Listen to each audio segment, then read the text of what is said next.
అందరికీ నమస్తే. TRS party BRS గా మారింది. 10 ఏండ్లు రాష్ట్రాన్ని పరిపాలించినటువంటి పార్టీ.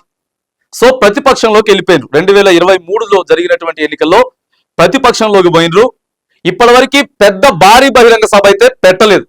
ఎంపీ ఎన్నికల కంటే ముందు కేసీఆర్ వచ్చిండు, ప్రచారం చేసిండు. ఎంపీ సెగ్మెంట్లల్లో అభ్యర్థులంతా కూడా ప్రచారం చేసిండు. కేటీఆర్ పోయిండు, హరీష్ రావు పోయిండు, వీళ్ళంతా చేసినటువంటి నేపథ్యంలో మరి ఇప్పుడు ఒక భారీ బహిరంగ సభ ఏదైతే ఎన్నికల కంటే 2014 కంటే ముందు టిఆర్ఎస్ పార్టీ అదే వరంగల్లో ఒక భారీ బహిరంగ సభ పెట్టింది. రాజకీయ పార్టీలు ఏ పార్టీ కూడా పెట్టినటువంటి సభ పెట్టిరు. అదే స్థాయిలో ఇప్పుడు మరి రజతోత్సవ కార్యక్రమాన్ని 25 సంవత్సరాలు కంప్లీట్ చేసుకున్నారు. 25 సంవత్సరాలు కంప్లీట్ చేసుకుంది పార్టీ. దానితో పాటు ఇప్పుడు రాష్ట్ర ప్రభుత్వం అంతా కూడా కొంత వ్యతిరేకత ఎక్కువ ఉన్నది ప్రభుత్వం మీద. దీన్ని మనం ప్లస్ చేసుకోవాలి, రైతుల్ని ఎక్కువగా పిలుచుకోవాలి. ప్రతి నియోజకవర్గం నుంచి దాదాపుగా 30-40 వేల మంది టోటల్ ఓవరాల్ గా ఒక 10 లక్షల మందిని ఇప్పటికే ఆర్టీసీ బస్సులను కూడా ఏం చేశారు, దాదాపుగా 3000 బస్సులు అన్ని నియోజకవర్గాల నుంచి 3000 బస్సులు మాకు కావాలని చెప్పి ఆర్టీసీ కో లేఖిచ్చిర్రు. తర్వాత వరంగల్లో ఉన్నటువంటి పోలీస్ అధికారులందరూ కూడా మేము పెట్టుకుంటున్నాం మీటింగ్, పర్మిషన్ కావాలని చెప్పిండ్రు. ప్రభుత్వం ఏమి ఇవ్వలేకపోయింది, చెప్పిన మాటలు ఏం చేయలేకపోయినరు. ప్రతిదీ కూడా పిన్ టు పిన్ ప్రజలకి బహిరంగంగా ప్రతిదీ. ఇక కేసీఆర్ బయలుదేరబోతా ఉన్నాడు. ఎప్పుడు సభ దాదాపుగా నవంబర్ అన్నారు, డిసెంబర్, జనవరి, ఫిబ్రవరి, మార్చ్. సో ఇప్పుడు ఏప్రిల్ 27న పెట్టబోతా ఉన్నారు మీటింగ్. ఏప్రిల్ 27th సండే రోజు మీటింగ్ పెట్టబోతా ఉన్నారు. బస్సుల్ని బుక్ చేసుకున్నారు. దాదాపుగా 10 లక్షల మంది అంచనాతోటి వేసుకుంటున్నటువంటి ఈ వరంగల్ కి అతి సమీపంలో ఉన్నటువంటి ఎల్కతుర్తి క్రాస్ రోడ్లో దాదాపుగా 1200 ఎకరాలట భారీ ప్లేస్ లో ఇప్పటికే ఆ సభకు సంబంధించినటువంటి కార్యక్రమాలన్నీ కూడా మొదలైపోయినాయి. అంతా కూడా రూట్ మ్యాప్ రెడీ అయిపోతా ఉంది అని చెప్పేసారంటే కొత్తగా పోలీసు వారు అక్కడ పోలీస్ యాక్ట్ తీసుకొచ్చిండ్రు. 1 నెల రోజులు పోలీస్ యాక్ట్ అక్కడ అమల్లో ఉంటది. అంటే పోలీస్ యాక్ట్ అంటే గుంపులుగా తిరగడానికి వీల్లేదు. ఎటువంటి రాస్తా రోకోలు లేకపోతే ధర్నాలు ఇవన్నీ కూడా చేయడానికి వీలుండదు. 144 సెక్షన్ ఉన్నప్పుడు మనకి ఎట్లుంటుందో, ఓ 3-4 ఏదైనా గుంపు కూడిన తర్వాత ఏదైనా డిస్కషన్ జరిగినా, సో ఇవన్నీ అటు మద్యానికి సంబంధించి మద్యం ఏమన్నా అక్రమంగా నడుస్తుందా, బెల్ట్ షాపులు ఉన్నా, వీటన్నిటిని కూడా క్లియర్ చేసేటటువంటి ప్రత్యేక ఆఫీసర్లను కూడా జిల్లాకి కేటాయించింది ప్రభుత్వం. సో ఈ నేపథ్యంలో మరి సక్సెస్ అవుతుందా లేదా సభ?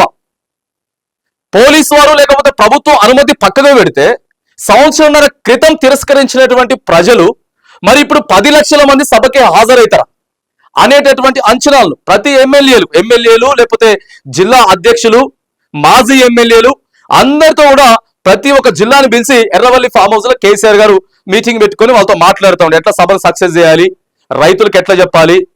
రైతులు కూడా ఇప్పుడు ఏం చెప్తా ఉన్నారంటే రైతు భరోసా చాలా మందికి రాలేదు. రైతు భరోసా రాకపోవడంతో అరే కేసీఆర్ మంచిగా ఇచ్చిండు కదా, సో కేసీఆర్ ఉంటేనే బాగుండేది కదా అనేది కొంత వినపడుతున్నటువంటి నేపథ్యంలో, పోలీస్ యాక్ట్ ఉన్నటువంటి నేపథ్యంలో మరి దీన్ని బీఆర్ఎస్ పార్టీ ఎట్లా సక్సెస్ అయిపోతా ఉన్నది, ఏ విధంగా అసలు ఎలాంటి స్పీచ్ చేయబోతా ఉన్నారు, ప్రజలకి కేసీఆర్ ఏం చెప్పబోతా ఉన్నాడు, ఎమోషనల్ గా ఏమైనా మాట్లాడబోతా ఉన్నాడా? సో ఎందుకంటే కొన్ని 3 వీడియోలు కూడా మనకు కొన్ని వీడియోలు బయటకు వచ్చినాయి.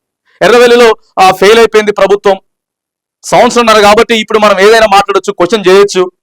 ప్రజలకు కూడా ఇన్ని రోజులంటే మనం 2 నెలలకో 3 నెలలకో 6 నెలలకో మాట్లాడితే ఇప్పుడే కదా కొత్తగా ప్రభుత్వం వచ్చింది, ఏం మాట్లాడుతుందని చెప్పి కూడా ప్రజలు ఖచ్చితంగా అడుగుతారు. సో ఇప్పుడు సంవత్సరం అయిపోయింది కాబట్టి వీటన్నిటిని కూడా ప్లస్ చేసుకునేదానికి దాదాపుగా 119 నియోజకవర్గాల్లో ఉన్నటువంటి నాయకులందరినీ కూడా మొత్తం పోస్టర్లు వేసేస్తున్నారు. నిన్న కేటీఆర్ కూడా ఎక్కడో భారీ బహిరంగ సభ వరంగల్ అని చెప్పేసి కూడా గోడల మీద పెయింట్లు వేస్తున్నారు. అంటే విస్తృతంగా ప్రచారం చేస్తూ ఉన్నారు. పాంప్లెట్లు కానీ సోషల్ మీడియా ద్వారా కానీ బీఆర్ఎస్ పార్టీ సోషల్ మీడియా అంతా కూడా ప్రత్యామ్నాయం మళ్ళీ కేసీఆరే, రేవంత్ రెడ్డి గారి ప్రభుత్వం బాగాలేదు, కేసీఆర్ గారు చెప్పేటటువంటి మాటలు మనం వినాలి అని చెప్పి సభకి వస్తారా ప్రజలు వస్తారా? బీఆర్ఎస్ పార్టీ ఎట్లా క్యాలిక్యులేషన్స్ చేసుకోబోతా ఉన్నది? ఈ సభ ఎంతవరకు సక్సెస్ అవుతుంది? దీనికి పోలీస్ అధికారులు ఎంతవరకు మరి మద్దతు ఇస్తారు? అంటే మద్దతు అంటే ఆ సభ జరగడానికి ఎంతవరకు అక్కడ సిబ్బందిని పంపిస్తారు? ప్రభుత్వం ఏ విధంగా రెస్పాండ్ అవుతుంది? ఎందుకంటే ఇది దాదాపుగా 9వ తారీఖు, దాదాపుగా ఇలా ఏప్రిల్ 9వ తారీఖు, ఇంకా 27 రోజులు అంటే పెద్దగా ఏం లేదు.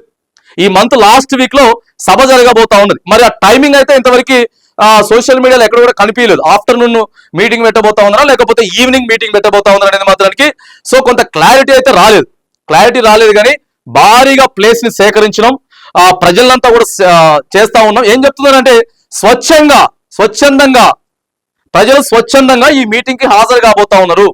హైదరాబాద్ సిటీతో పాటు తెలంగాణ వ్యాప్తంగా రాబోతా ఉన్నారు. ఈ సభ బీఆర్ఎస్ పార్టీకు మంచి బూస్టింగ్ ఇవ్వబోతా ఉన్నది. ఖచ్చితంగా మేము సక్సెస్ అవుతాం.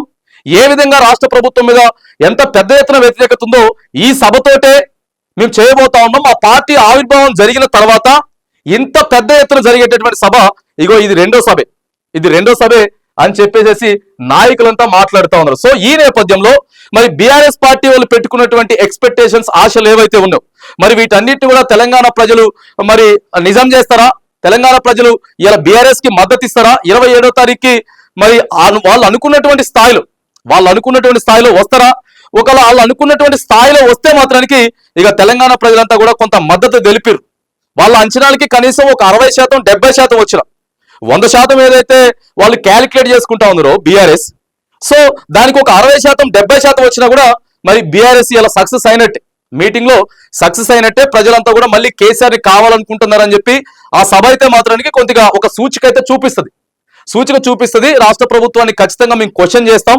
మరి ప్రభుత్వం ఇంకా ఎట్లా ఈ సభకు సంబంధించి మరి నాయకులు ఏమైనా మాట్లాడతారా? ప్రధానంగా మంత్రులు కానీ, ముఖ్యమంత్రి కానీ, ఉప ముఖ్యమంత్రి గారు కానీ సభ 27వ తారీఖు కేసీఆర్ పెట్టబోతామని పెట్టుకోండి, పార్టీల తర్వాత మీటింగ్లు పెట్టుకుంటారు.